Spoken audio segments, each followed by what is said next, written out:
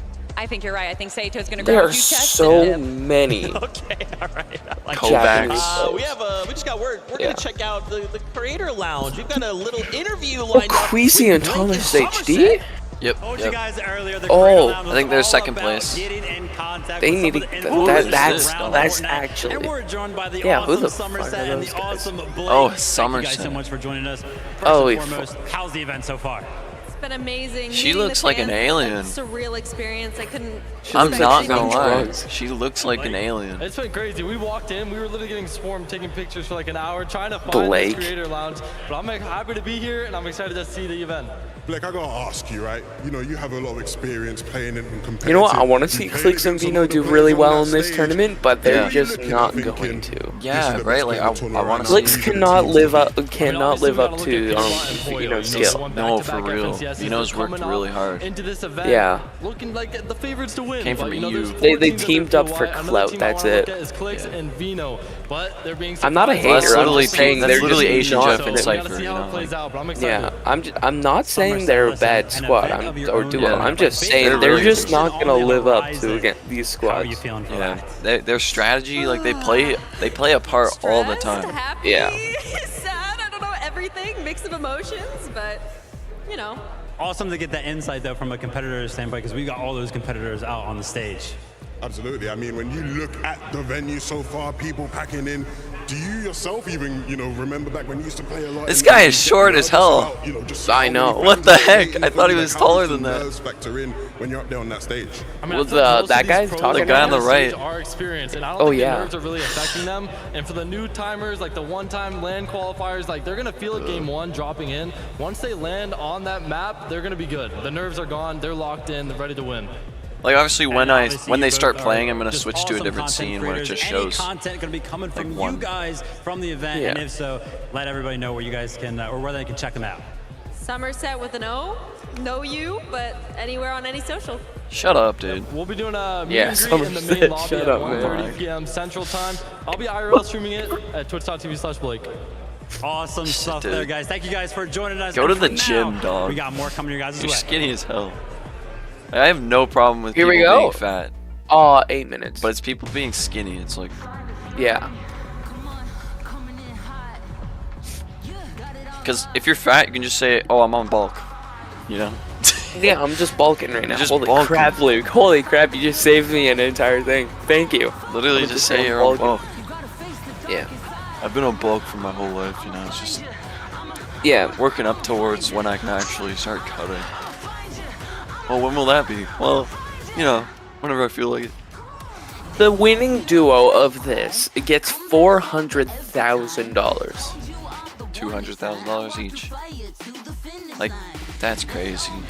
That Set and then for the life. second Not for second here. well yeah, that is set for life. And then second place gets 300,000 and then how third I'm- place is 200,000 and then 1,600,000 So for $200,000 for me if I win FNCS.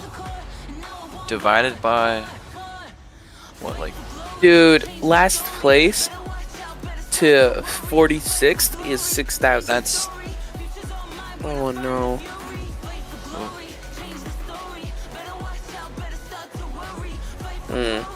so that's like that's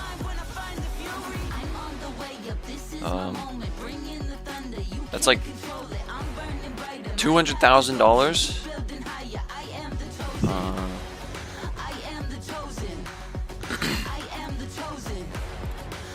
What team does Booga play for? Dig Booga. That's his name. I completely forgot about Cammy and Seti. Dig Booga. So Yeah. Dig or I don't know what that is. Yeah, Dignitas. Dignitas? Okay. Yep. They're also a Rocket League org, so I know I know orgs a few. Yeah. But like Cammy and Seti, that's also a team that maybe could do something. They could cook. Yeah. Nice. Yeah, Peterbot and Poyo on Elevate. Or is that Elevate? Yeah. I don't know. I don't know, yeah. Yeah. Peterbot, like, when he went into the stadium, he was, like, walking in front of Poyo. Not even, like, with his duo. It was weird. It looked really weird. If you think Peterbot is way better than Poyo, 100%. Yeah. Just mechs and everything, I feel like they are the favorites to win this, 100%. Well, they're not the favorites, but they're gonna win. Yeah. That kid's weird. I can't even, like, he's good at the game, but, like, he looks like he just got out of bed, dog. Like, why don't you do something?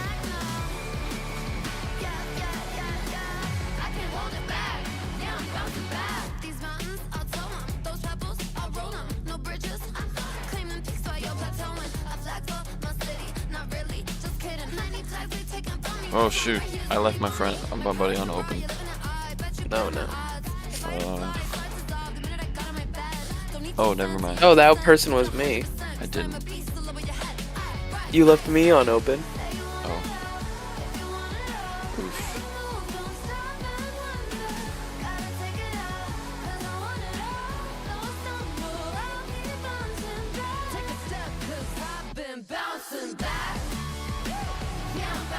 I don't know, just imagine going to these events, like, just the atmosphere and everything.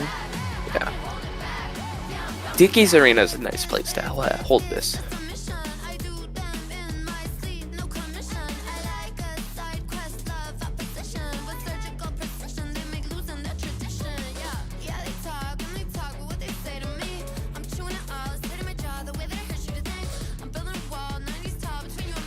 Five minutes. Yep. How many people are watching this in this the actual? Probably like 5,000. 5,000? Probably. It's 8,000. 48,353. That's crazy. Like, you would be surprised how many views these things pull. There's not only America, there's also Europe and Asia and like just all those fans. I guess that's why it starts at 9 a.m. Yeah. It started at 9? Damn. I at least want to get one game in before I leave. Dude, yeah, I've been live since 9. It's like, yeah. No, I want to watch at least one game before. Yeah. But yeah. And then I'll just get my haircut, grab some food from uptown, and then I'll be back. All right. But yeah, I'll be here for like, I work at 2, so and then I'll be back on to play. Yeah, at like 8:30 or 9 actually. Yeah, RLCS is at Tuesday. Is on Tuesday. On it? That's yeah. Okay. I need to get a third monitor, a new mouse, keyboard, and a bigger mouse pad because like I'm always worried about getting off my mouse pad. It's big, it's long, but it's not like wide. Do you have a full desk mouse pad? No. Yeah. Get one of those. I Like know, yeah. I swear on it, it will save you, and yeah. it is the nicest thing Like, I've ever. I have a Legion, and it's like double the size of a keyboard, right? Mhm. The length, and then the width is like double the size of a keyboard, right? Like you can Yeah. put yeah. So it's not. No, get a full desk mouse pad. Oh yeah. Because like I want to stop worrying about that not having enough room. Yeah, I have a Razer mouse and a Razer keyboard. Oh yeah. I want to get like the creamy sounding ones though, like not the clickety ones. Yeah. The ones I have. Yeah. Yeah, just nice soft.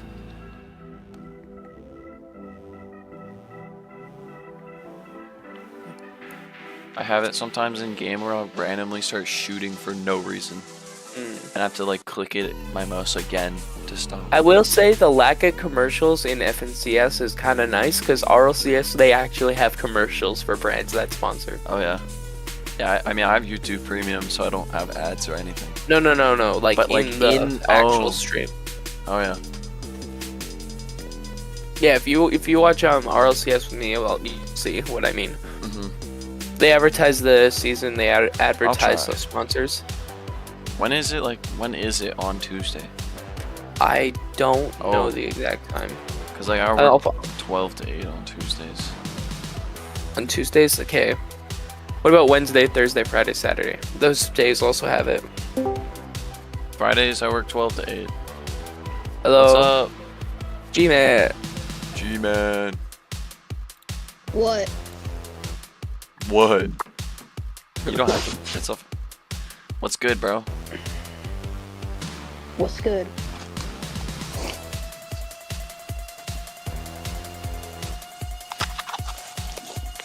One minute, bro. I gotta put these teeth back in. These teeth? Yeah, look. Oh yeah. I had to punch a couple of dudes. Nice. 30 seconds. Finally get to actually watch something. Yeah, so Luke, the winner of RLCS gets a 300,000, and then it goes second place is 1500,000. 15,000? No, 1500. Okay. Sorry. Wait. 150,000. Oh, okay. And then it goes to 100,000 for third and fourth, and That's split between two people. FNCS 3. is the biggest tournament of the season. 100 players. Also, 50 teams of 2, players all around the 15th world. and They all 16th, the travel first two to one teams place to out play get on a stage in front of 12,000. everyone. One weekend, one map. Oh, he's so last one ugly. standing wins the Where game. though? 12 games, and they crown the champion. That's how it is. Oh, no other man. games doing it like Fortnite. The esports here is crazy. So the most consistent duo this year, I mean, it's obvious. Peterbot and Poyo. Yeah. I mean, You mean Peterbot? They That's about got it. second major 1, first major 2, first major 3. And they won like a lot of duo cash cups, so. Well, the first season in general, they were dominating. No, they're looking really strong. I don't think anyone put them that crazy. Like 100% the most dominating team of everyone. I mean, there's no one else more consistent than us, I would say. Brush your teeth. I'm not sure that it will surprise anyone, but I'm pretty sure that Kami and Saitsu will do good, as they always do on LANs. They kind of just have everything scripted. They have the entire game scripted and how they're going to play it. They're always just one step ahead of everybody. I'll say Epic Whale and Muzz impressed me with their performance. We just stopped playing with them last season. Epic Whale is in That this? was really opening calls for Globalists, so them getting, I think, 7th. It was impressive for me. And then another team which is like also pretty underrated still is Batman Boog and Rapid. I think they're also kind of underrated. I just think they match really well together. And Dude, it's just so weird, dude. They're hiding behind. Smart guy. They've been doing really well these last 2 seasons, and they've kind of proven to everyone they're like as good as the rest of us. They're on a come up this year. They're doing good. I think they can sneak in a top 3 here if they play their best. So one person that I've been watching to like that I would really love to incorporate some of their game into my own is Seti and Kami as a duo. Actually, every single land they come from more prepared than anyone. They have more strats up their sleeve. They just create new strategy, Cooper new Kanata. metas on their own. Basically, everyone watches their games to see I've what never they're seen doing, Poyo and then talk. they can learn from what they do to Yeah. implement it into their own game. I say probably Acorn and Cold. I think Acorn, he has a really good understanding Acorn of the and play Cold? style that I try to play as well. I think we both kind of do the same thing. I want to see how he thinks about some situations. And then Cold, I mean, he's just a good fighter. If I want to do good that's not us, probably be Kanata and Cooper. Good friends with them, and I think they have a really big shot. I think Srizi and Yapko, because Srizi can play with his duo. Malbuka Also or last year Mustache he are couldn't play on talking. LAN. Yeah. Malbuka and Mustache, because it's my friend. No, that's I hope not. City does good Never at mind. it. Like, he deserves it. I think he also deserves to play a good tournament here. I want Clicks to get a top 3 was for the aim- first time in his career. Clicks. I don't Oh, know. Peterbot Yeah, wants we Clicks need to get a Yeah, top for me, 3. it's That's probably crazy. Region with the Janus Pixie, like all the Germans basically. Honestly, all the OC boys, I hope they do good. 100%. All my friends, you know, Kanata, Paper. I've been helping them out on the side, just trying to see them do good. You know, when I thrive, all my boys thrive too, type thing. So that's just how it be. Oh my, 10 minutes! I'm gonna kill myself. Bro, Holy. 10 minutes, dog. What am I supposed to do? Oh my, let's see what activities maybe in the Discord. We could do some. I'm some putting golf. this on my third Or monitor. play some golf with me, And I'm guys? actually gonna be playing some rock. Yeah, play, sure. Play some golf with me, bro. I'm kind of in a game right now. That's fine, bro. You don't have to. Just literally join me. Bud party.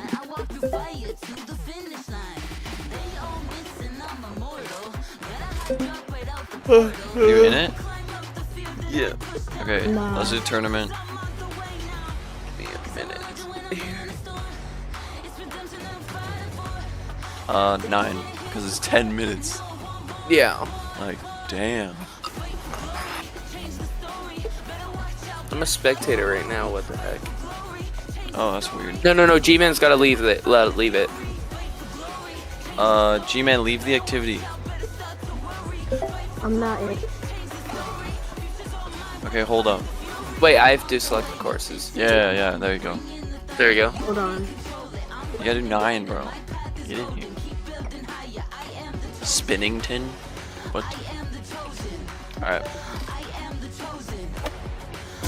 Hell yeah. Uh oh. Yeah, I'm definitely winning this.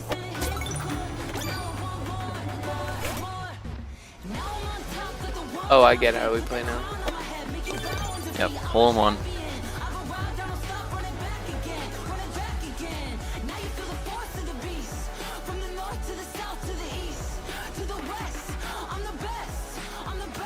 Oh.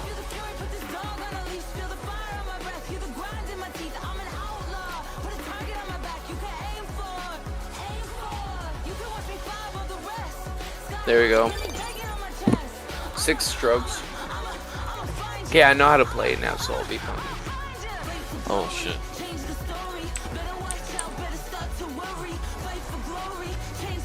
Wait, G-Man. Yeah. Nice.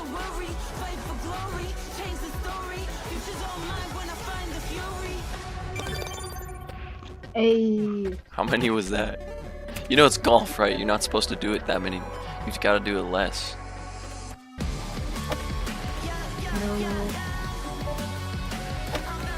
No. Yeah, I mean,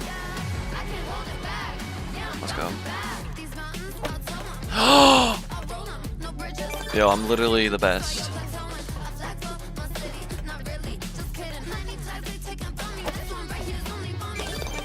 W. Nice. That was a par. That was a par 4, so I got that. I gotta add another display cache.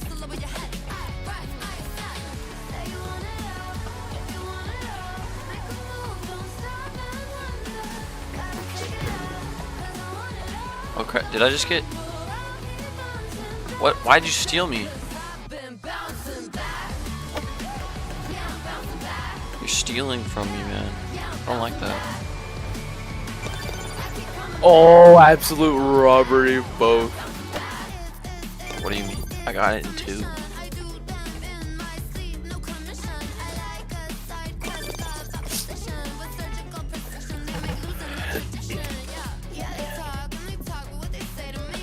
That's not gonna work. Oh shoot. I'm not paying attention at all. What in the world, dog? What is that shit, dude?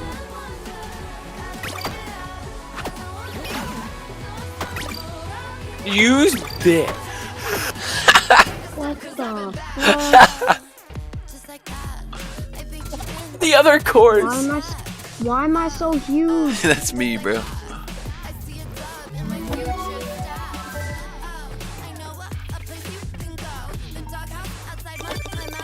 Let's go.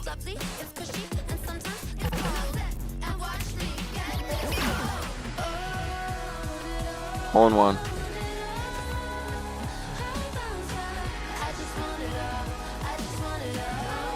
What the heck is that, bro?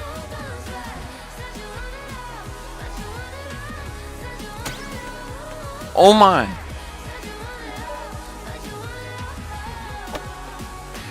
Ah! This is sticky walls ass shit. Yep. Because I put it on there. That was a par 3. Yes!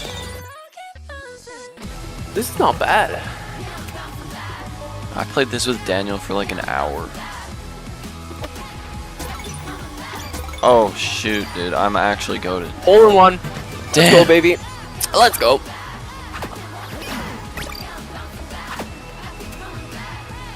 Lamps.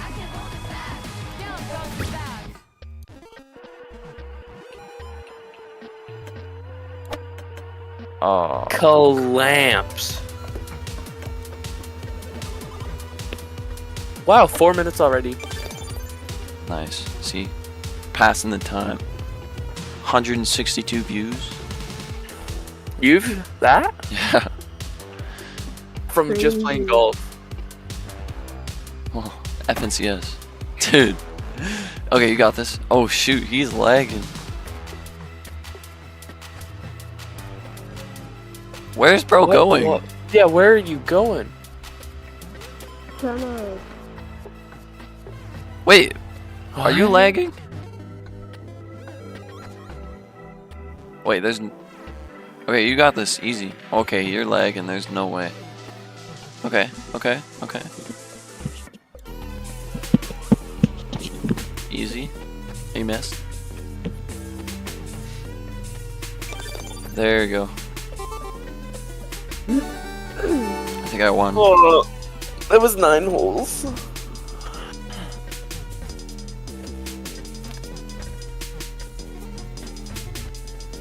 Okay, play again. 3 minutes.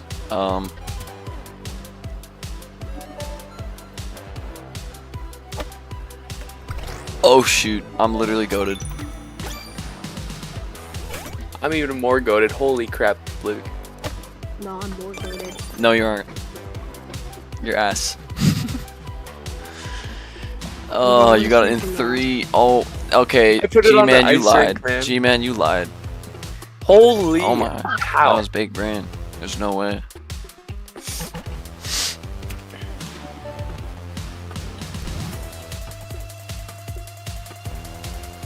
Hole in one. Hole in one. How? I just got lucky with that bounce and I got it in the same way you guys just did.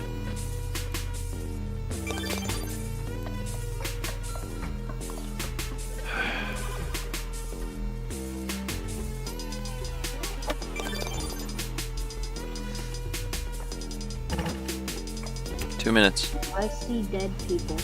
Bro.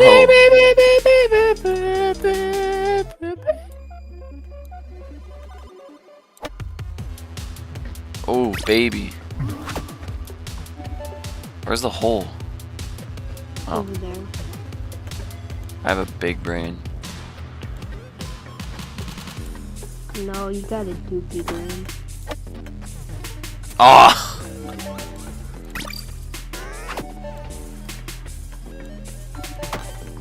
What the hell?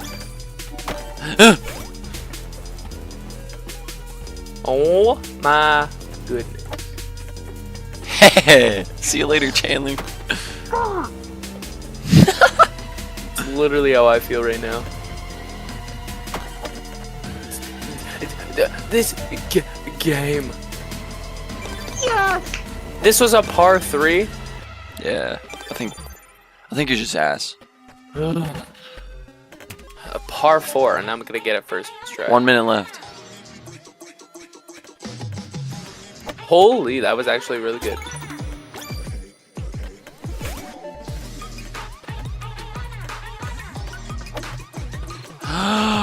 No. I got it in 3. I got it in 3. Wow. Me too. Come on, G-Man.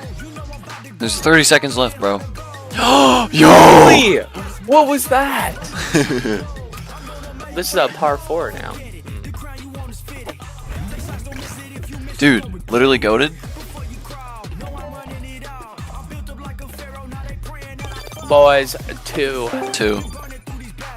Purple Hippo. Luke, look at that timer. Look at that timer. Oh my gosh! Half an hour! What is this, chat?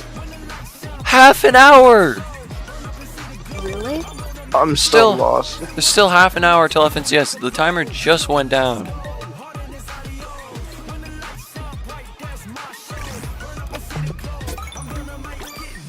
Ugh.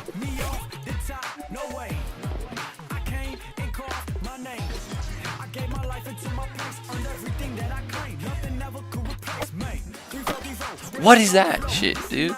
Are you kidding me? What? I lose.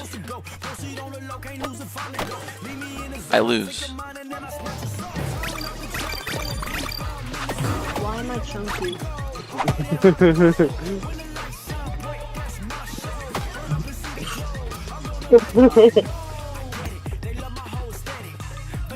I just went through the wall. Well, we're gonna be playing this for a while. Yeah, that's fine. Daniel, are you joining? How did you win that? Daniel? So you ready to ask if I'm joining golf on Discord? Bro, you've played it before, dog. Maybe, bro, maybe.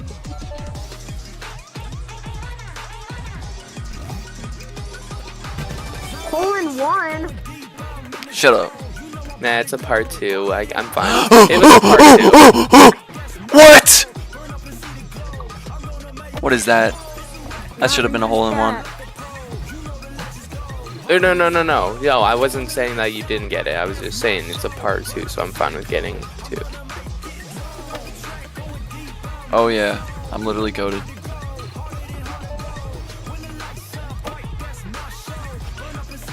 Oh shit. Oh crap, what is this, bro? Hole in 3. Bro, there's a dog in my face, dog. Dude, what?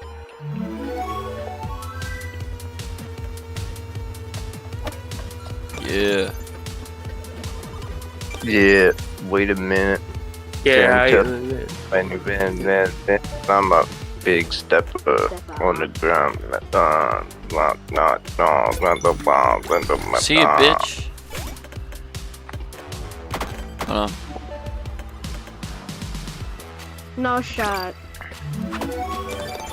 Bang. What are you doing, dude?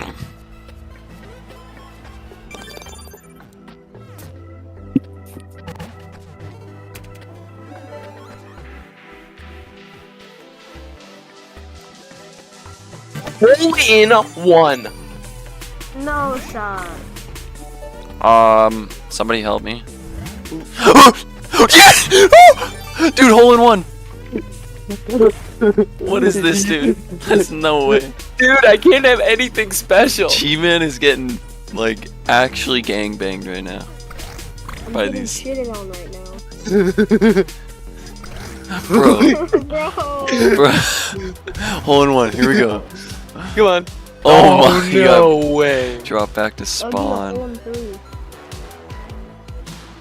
This try. Not This this try. bullshit. Oh. the same Okay, you got this. bullshit that got Easy. me, bro. 4. Oh my. You went way too fast, dog. Okay, wait for the straight part. 4. Do 4. Bro. Nice. Let's go. No way I'm playing golf with you guys. Bro, I'm on my phone right now. Let's go. Oh, damn it. Multiton. Multiton. Wait, has any games on the FNCS Globals gone on yet? No. No. There's still 24 minutes. Why? You tell me. Hole in one. Hole in one. No way, I don't make it up there, bro. This game is stupid, bro. What? Yo, you making me big just made it like. What is that? I'm just trying to move my guy, bro. I'm literally just trying to move him like around so I can see shit. You suck, bitch. Go kill yourself. Dude. I won. No, but I won. I'm left to That's not right. I fair. win. I beat you there. You literally played 1. Yeah, but You're not I allowed beat you there. beating us. Thin trails.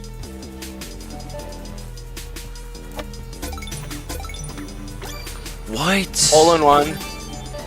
What is that? Let's go, boys. Hole in one. Oh.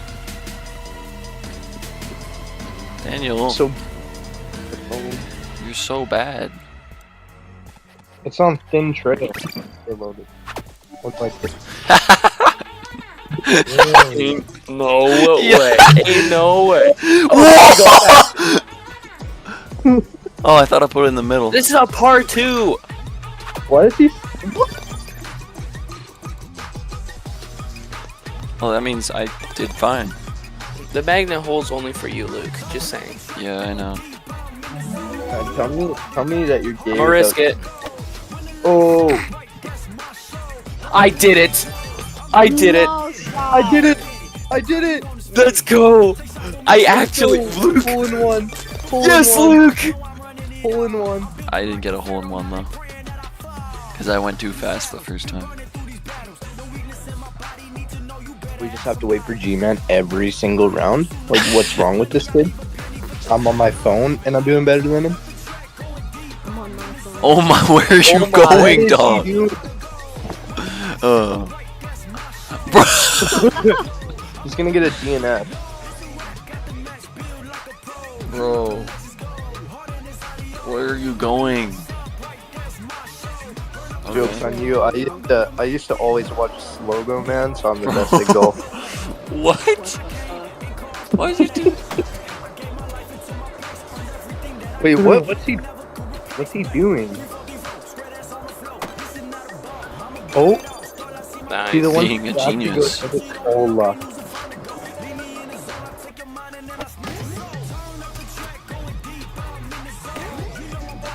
What?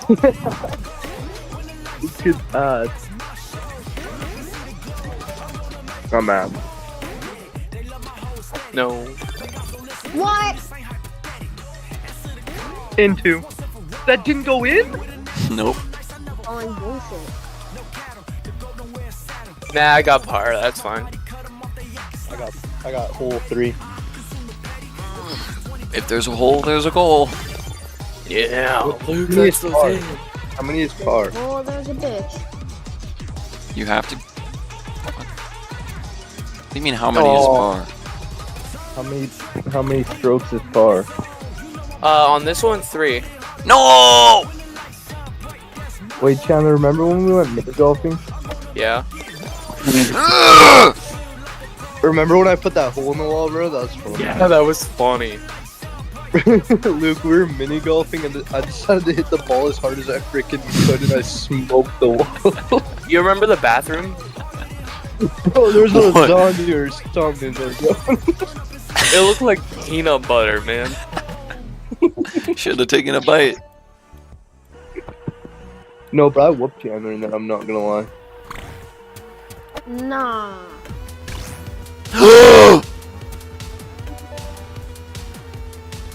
Literally goated. I smell cap. I phantom taxed the strokes. What, bro? I can't get the angle right on my phone, bro. I stroked the strokes. I stroke my pickle. What? Yeah, Tanner, you suck. I hate you. You have no pickle.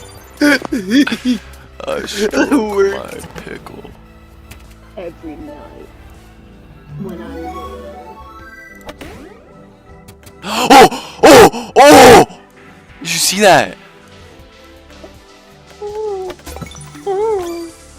I'll phantom taxi. Shut up, dude. What? Nah, I'm in Luke, you bitch.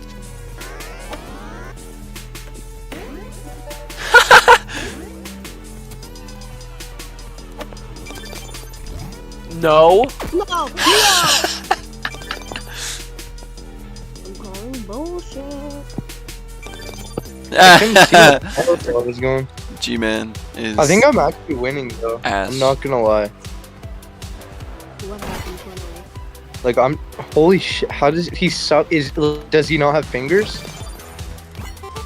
No. I don't. G-Man, unmute. So Ain't no I won. way. Holy shit! I got He's 2 not holes in muted. one. Y'all suck. I won. We tied. G-Man got Tied, cooked. I've won every single time. You have 0 holes in 1, bro. I should have Me? won that. That should be my win. No, Luke. 18 minutes. What is this? You It's not gotta supposed to start roll off. it. God damn it.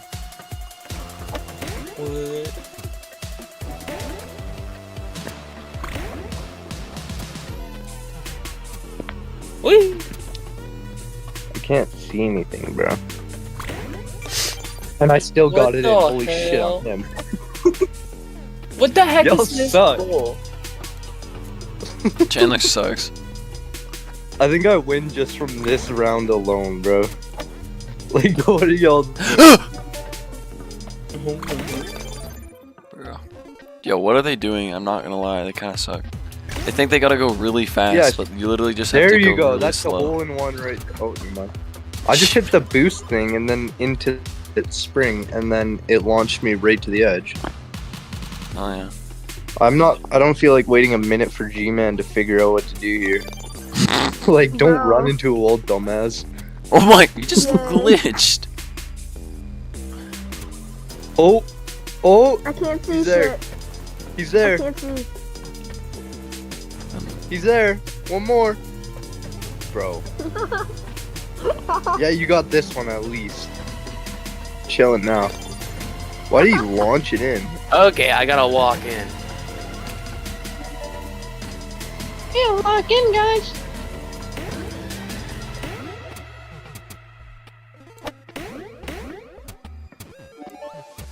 Why do you get the win? Nice. Because I actually put the right amount of power into it. Because he's good. What the heck is that? Pull into. G-Man. Pull into. G-Man, what Why the? is G- How are G-Man, you bro, still like- down there? Holy shit. I'm actually about to. How do we vote kick? What is he doing? God damn it. Yeah, guys, I'm heading out. Alright. Guys. Bye. Bye. It's not like he was gonna win anyways. Okay, what is G-Man doing, bro? I left. But you're still. Where'd he go? What? Oh, he left. Bot. Hole in one. No way. Oh. Hole in two.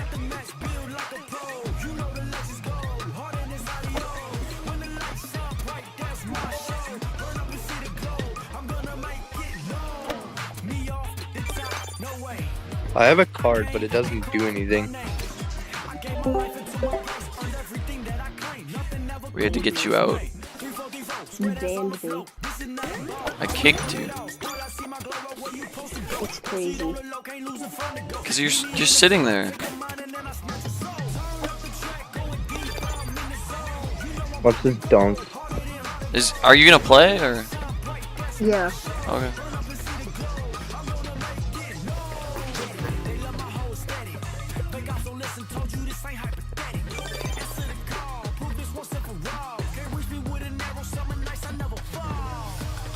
What does this do? What? Are you trolling? Bro, the controls on mobile. Sleep.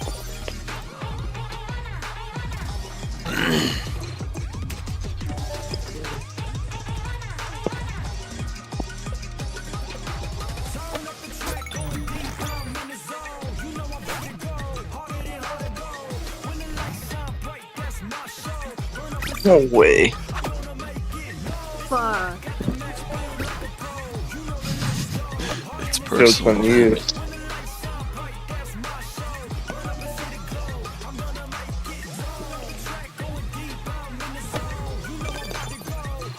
What do you mean?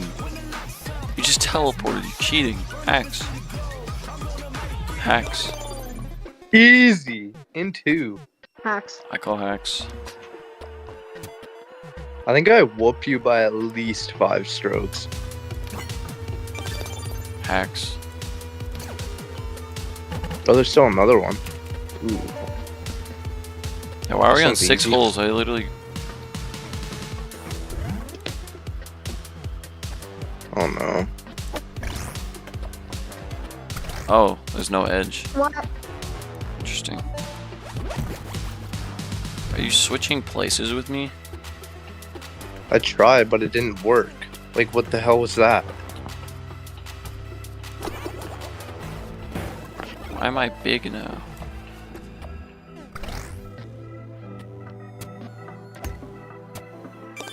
How did that fit? Like, almost this, easier. ready? No way. This is about to be Ah. crazy. Wait. Eh. No. No, no, no, no, no. I win. I win. If you say so. Holy shit.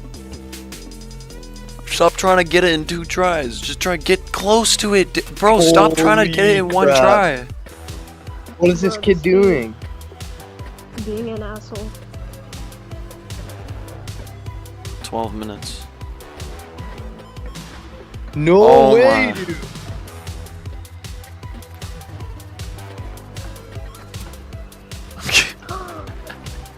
No shot.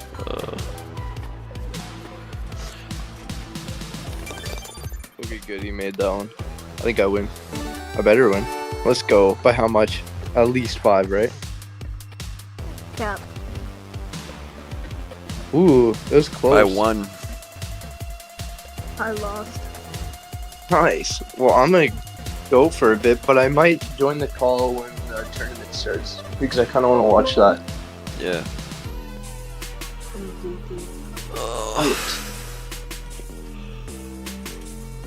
You wanna play? Alright, see ya, bro. See ya.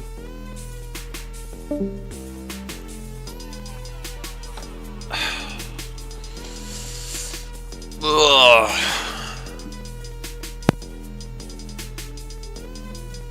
Are you in it?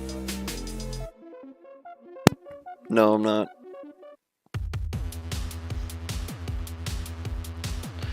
I'll be back. Alright.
If you miss, you gon' regret it. Before you crawl, know I'm running it all. I'm built up like a pharaoh, now they praying that I fall.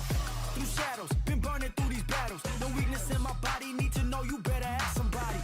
Already, I consume the petty, it's plenty. I leave a penny for thoughts about how I'm living. Hey, turn up the track, going deep, I'm in the zone. You know I'm about to go, harder than hard to go. When the lights shine bright, that's my show.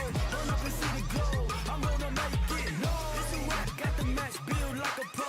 You know the legends go, harder than this audio. When the lights shine bright, that's my show. Burn up and see the glow, I'm gonna make it known. Me off the top, no way. I came and carved my name. I gave my life into my place, earned everything that I claimed. Nothing ever could replace me. 3-4-3-4, square dance on the floor. This is not a ball, I'm above it all. Start, I see my glow up, where you supposed to go. Proceed on the low, can't lose and find a go. Leave me in the zone, I take your mind and then I snatch your soul. Turn up the track, going deep. Whoa. You know I'm about to go, harder than hard to go. When the lights shine bright, that's my Whoa. burn up and see the glow. He's AFK. They love my whole That's rough. They got so listen, told you this ain't hypothetical. Answer the call, prove this once and for all. Can't reach me with an arrow, summon nice. What's your opinion on Mook? Do you think he's good at this game? What game? Fortnite. Better than me. What do you think the best out of the whole friend group? Like the whole people that play with him besides Chris Hager? See, Daniel's fucking crazy.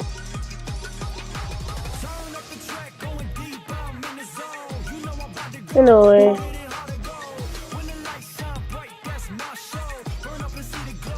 Okay, you have to like and subscribe. It's crazy. What do you think you're the best one out of like everybody that plays with Luke like on a regular basis besides Daniel?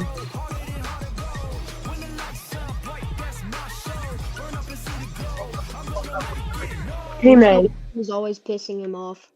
Me. Alright, probably you then.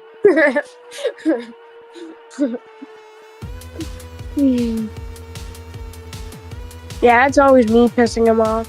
Funny. I do it on purpose. I do it on purpose.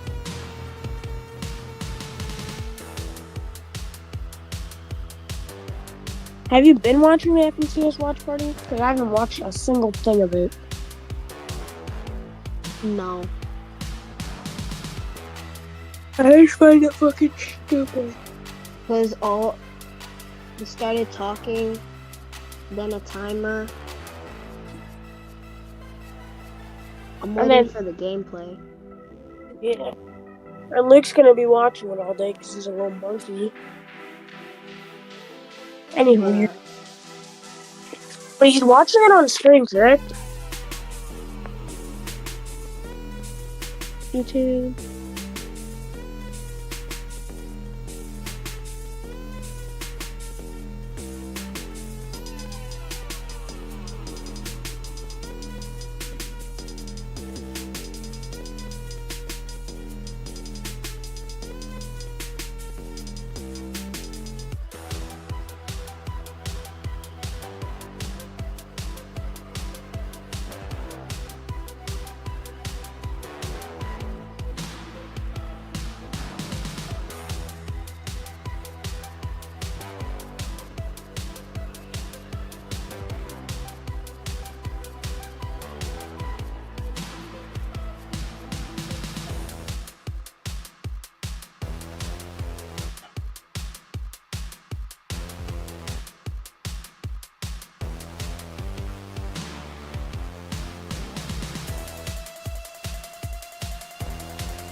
Wait.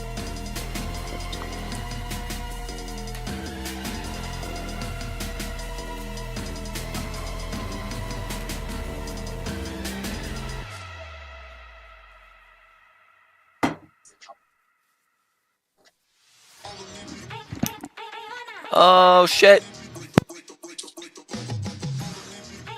How was your dookie?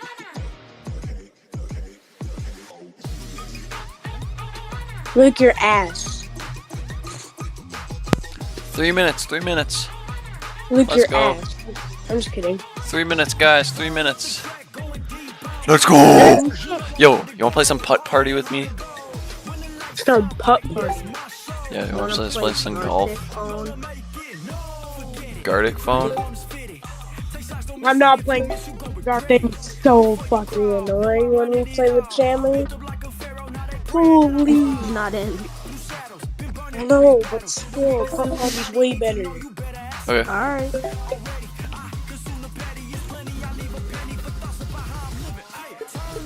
My little dookie ass. What's the thing? Maxing thing. Pick one. Maxington. Thanks for doing Bumpington. Fuck AJ you. wanted to.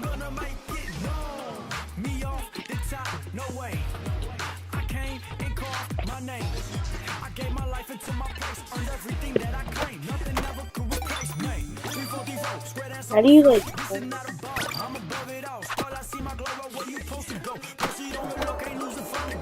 What is that shit? Bullshit. Nah. Nah. No! Ain't no way that. Stop!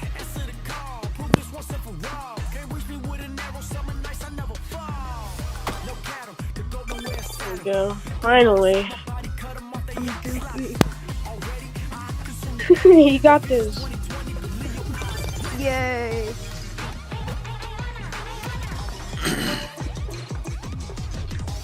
Let me just pop that down up here. Almost the whole one. Two. Bro, AJ.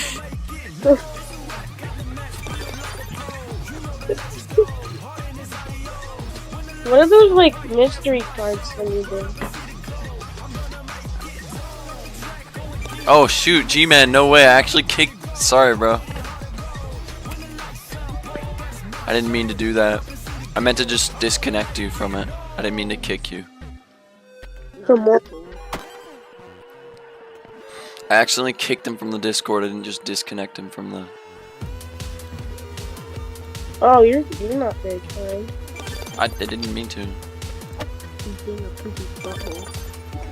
Oh, that's Luke L's time.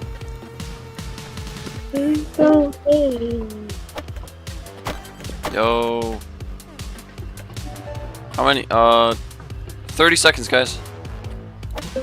Actually? Yeah. I'll be back if it's more time.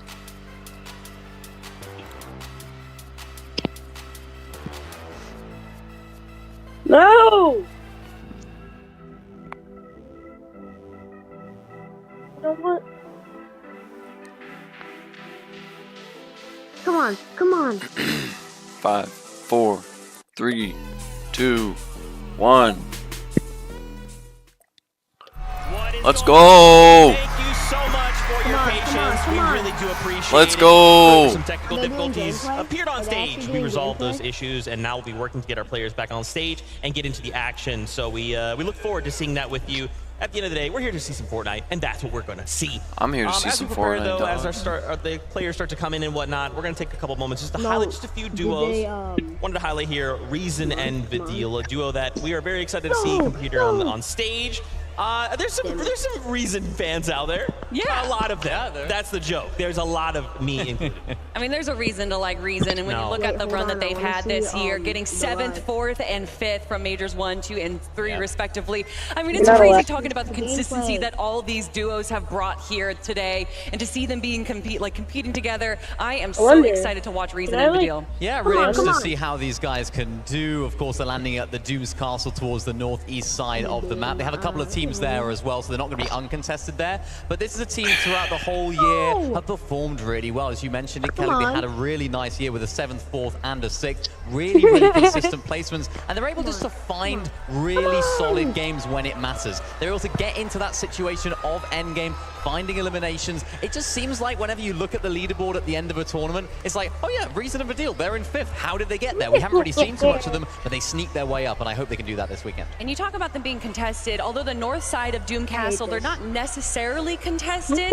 They kind of have that north side to themselves. They're going to have that siphon point to themselves. They do have 2 sets of duos that are contesting to the south and to the north, which honestly sounds like the perfect storm for them to third party these other duos, especially that duo that's landing north of them, which there isn't much to go for there. I can imagine Reason and Vidil focusing that duo to get some of those Storm Surge tags. Yeah, and I mentioned it earlier as well, Booga coming in from that west side, they could have to deal with that situation as well. I mean, that Took drop way spot too is long. it's such a big drop spots, so many different little nooks and crannies where you can sort of hide and try and sneak around. I think we expect to see a little bit more of elongated fights happening there for teams that are coming on in, and I love that. I mean, this is the start of the show right here. This Peely, we've been looking at him. I love it. I love it. He's been doing some emotes randomly. I don't know if he's doing it for anyone or he just naturally. I don't really know how to just play pulling out this. emotes. He's doing it for everyone. This Peely right now. This Peely is giving us all the energy we have, and hopefully the energy to the players as well. As you can see, they are starting to come back into the stage, get onto their setups, and as we get ready to get into game number 1. That's right. We are just so thankful for you guys, the fans. We really do appreciate your patience.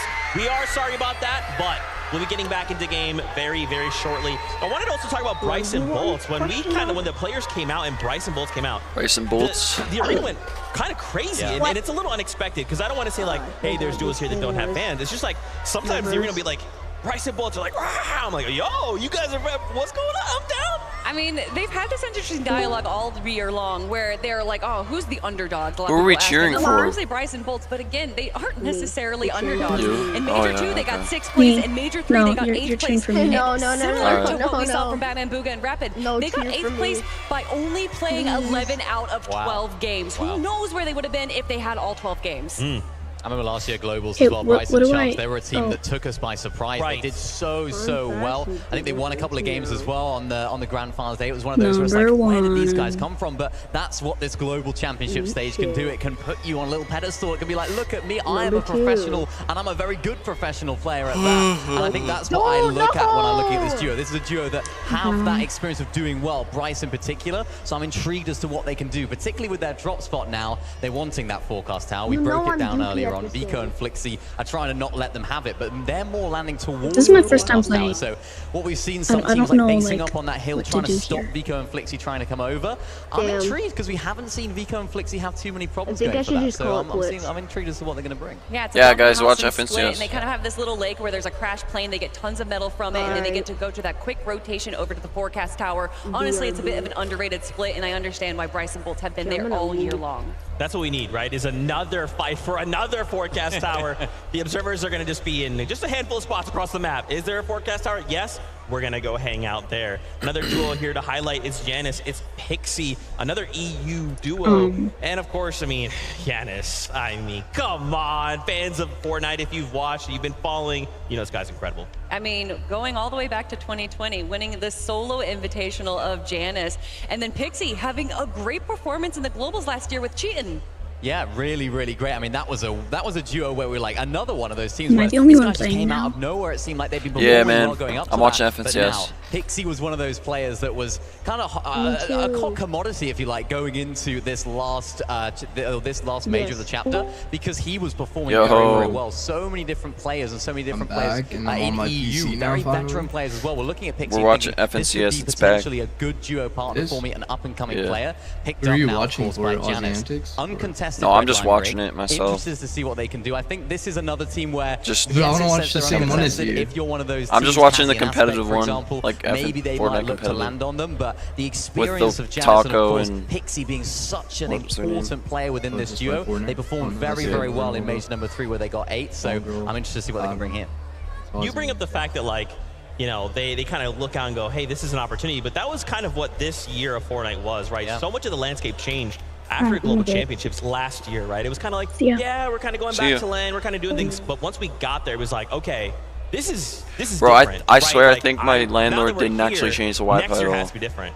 And so many of these duos just look because I go on my Xbox and I see what kind of Wi-Fi I have. It's still 2.4 gigahertz. It's been a crazy year. Not 6. I mean, I always say that there is only one thing you can predict in Fortnite is that it is unpredictable, regardless of if that's the map changing, the meta changing, duos literally changing between qualifiers and semifinals. We really don't know what's going to happen until the games start.